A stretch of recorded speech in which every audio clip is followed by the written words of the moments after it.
হচ্ছে যে ধানে রূপান্তরিত হবে। ধানটা পাকা শুরু করবি 75 দিন থেকে 80 দিনের ভিতরে ধানটা ঘরে উঠবে কৃষকের, বুঝতে পারছেন? এখন এই ধানটার রোগ বালাই খুবই কম। এই ধানটা হচ্ছে মনে করেন সময় কম লাগবে, আর পরের যে পরবর্তীতে যে ফসলটা লাগাবেন সেই ফসলটা মনে করেন অগ্রিম আসবে। আচ্ছা গেল, আপনি তো পাথরের এই ধানটা যদি এই ভূমিটা যদি আসতে ভারী করে সে সে সে প্রেক্ষাপটে তাহলে ভালো হতো কিনা, না ঠিক আছে?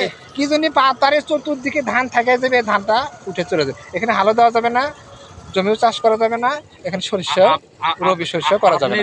অতএব এই ধান বাদে যে আবাদগুলো সবারই একসাথে হবে, সব আবাদগুলো একসাথে করলে মানে না, এটা আমরা আসলে মূলত ঘটনা হচ্ছে কি যে এটা পরীক্ষামূলক ভাবে এই ধানটা আমরা পরীক্ষামূলক ভাবে, যেহেতু নতুন আসছে আমাদের এলাকায়, নতুন এই ধানটা পরীক্ষামূলক ভাবে লাগাচ্ছি।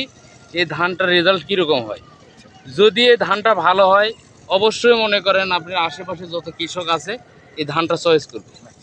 হ্যাঁ, এই ধানটা বাজারে ধরেন আপনার 49-এর দাম যদি 1200 টাকা হয়েছে, এর দাম হয়তো মনে করেন আপনার মনে 50 টাকা কম হবে, কিন্তু 49 বা রঞ্জিতের থেকে এর ফলন হবে মনে করেন আপনার বেশি।